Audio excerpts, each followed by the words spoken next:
বিসমিল্লাহির রহমানির রহিম। রব্বিশ ইশরাহ লি সাদরি ওয়াইসির লি আমরি ওয়াহলুল উকদাতাম মিন লিসানি ইয়াফকাহু কওলি।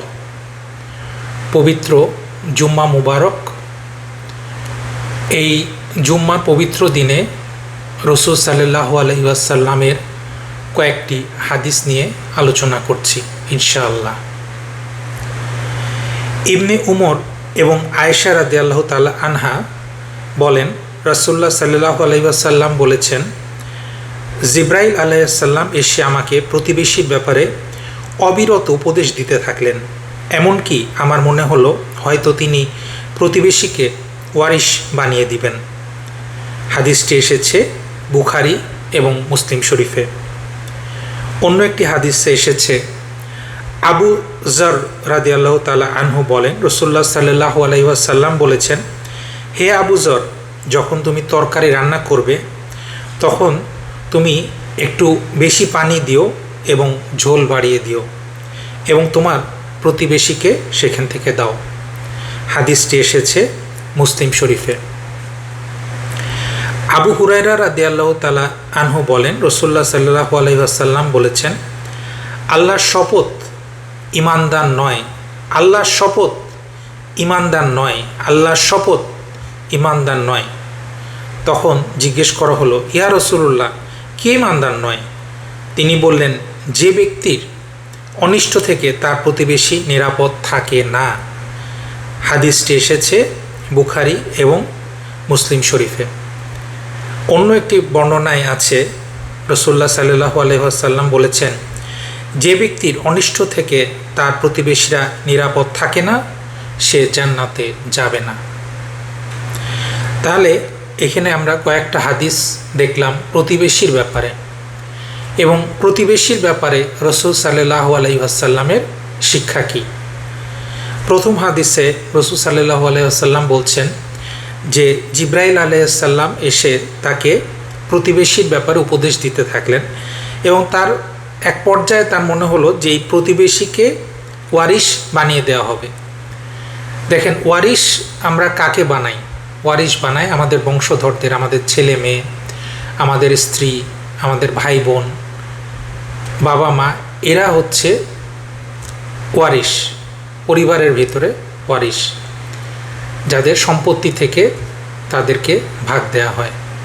তাহলে জিবরাইল আলাইহিস সালাম এমন উপদেশ দিচ্ছিলেন যে মনে হচ্ছিল যে প্রতিবেশীকে ওয়ারিশ বানিয়ে দেওয়া হবে, অর্থাৎ প্রতিবেশীর গুরুত্ব কতখানি বেশি এইটা বোঝানোর জন্য রাসূল সাল্লাল্লাহু আলাইহি ওয়াসাল্লাম এই হাদিসটি বলছেন যে আত্মীয়র কাছাকাছি প্রতিবেশীর হক।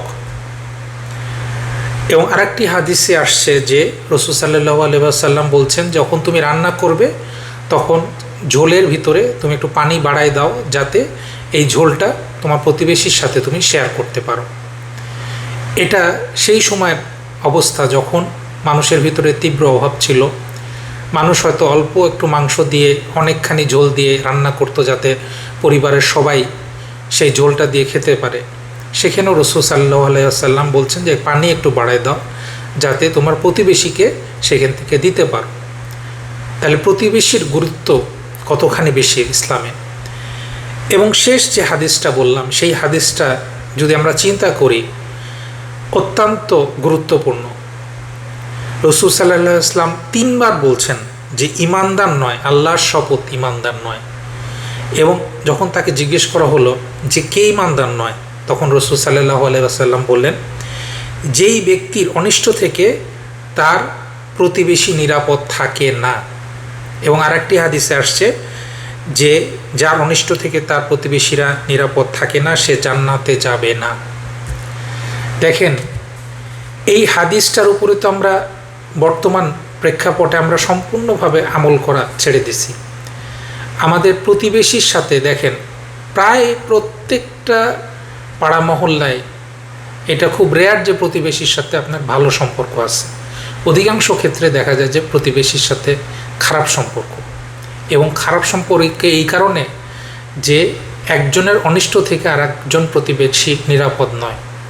আপনি প্রতিবেশীকে কষ্ট দিচ্ছেন বিভিন্নভাবে। হয়তো দেখা যাচ্ছে যে আপনি প্রতিবেশীর বাসার সামনে ময়লা ফেলে আসলেন, বা প্রতিবেশীর বাড়ির সামনে আপনি ময়লা ফেলে রেখে চলে আসলেন, বা আপনি উপরতলায় থাকলেন, উপরতলা থেকে পানি ফেললেন, সেটা নিচতলায় আপনার প্রতিবেশীর বাসায় গিয়ে পড়লো, বা ময়লা আপনার প্রতিবেশীর বাসায় গিয়ে পড়লো। আপনি হয়তো বাসায় জোরে জোরে গান ছেড়েছেন, আপনার প্রতিবেশীর বাসায় হয়তো কেউ অসুস্থ আছে, আপনি সেটা চিন্তা করতেছেন না। আপনাকে যখন অনুরোধ করা হলো, আপনি বললেন যে আমার ইচ্ছা, আমি জোরে গান চালাবো।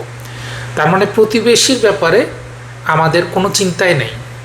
অথচ এই মানুষগুলো দেখা যাচ্ছে আমরা 5 ওয়াক্ত নামাজ পড়তেছি, রোজা রাখতেছি, ইবাদত করতেছি, কিন্তু আমরা ভুলে গেছি এই হাদিসটার কথা। রাসূল সাল্লাল্লাহু আলাইহি ওয়াসাল্লাম বলছেন যে আপনার অনিষ্ট থেকে যদি আপনার প্রতিবেশী নিরাপদ না থাকে, তাহলে আপনি জান্নাতে যেতে পারবেন না। রাসূল সাল্লাল্লাহু আলাইহি ওয়াসাল্লাম এই কথা বলছেন। অতএব আমাদের সাবধান হতে হবে, আমাদের চিন্তা করতে হবে যে আমার অনিষ্ট থেকে আমার প্রতিবেশী নিরাপদ কিনা, আমি যেই কাজগুলো করতেছি সেইগুলোর জন্য আমার প্রতিবেশীর কষ্ট হচ্ছে কিনা। যদি প্রতিবেশীকে আমরা কষ্ট দেই, তাহলে কিন্তু রাসূল সাল্লাল্লাহু আলাইহি ওয়াসাল্লামের কথা অনুযায়ী আমরা ঈমানদার থাকতে পারবো না, জান্নাতে প্রবেশ করতে পারবো না। পরিষ্কার কথা। অতএব প্রতিবেশীর হক যথাযথভাবে আদায় করুন। আমরা অন্যান্য ধর্মগ্রন্থে দেখি যে প্রতিবেশীর ব্যাপারে বলা হয়েছে ভালো ভালো কথা। যেমন বাইবেলে বলা হয়েছে যে লাভ ইয়োর নেইবার, তোমার প্রতিবেশীকে ভালোবাসো। কিন্তু ইসলামের সৌন্দর্য এটাই যে প্রতিবেশীকে কিভাবে ভালোবাসতে হবে, প্রতিবেশীর হক কিভাবে আদায় করতে হবে, এটা হাতে কলমে দেখিয়ে দেওয়া হয়েছে। এটাই হচ্ছে ইসলামের সৌন্দর্য, এবং রাসূল সাল্লাল্লাহু আলাইহি ওয়াসাল্লাম আমাদেরকে শিক্ষা দিয়েছেন।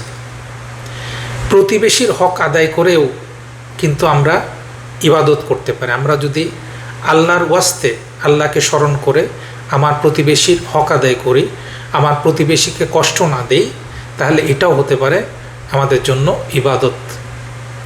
তাহলে আমরা শুধু মনে করি যে নামাজ, রোজা, হজ, জাকাত এটাই ইবাদত, এটা কিন্তু ঠিক না। আমাদেরকে রাসূল সাল্লাল্লাহু আলাইহি ওয়াসাল্লাম যে যে নেক কাজগুলা করতে বলছেন, এগুলা যদি আমরা আল্লাহর সন্তুষ্টির জন্য করি, তাহলে সেটাও হতে পারে আমাদের জন্য ইবাদত। আল্লাহ রাব্বুল আলামিন আমাদের সকলকে এই আমলগুলি করার তৌফিক দান করুন।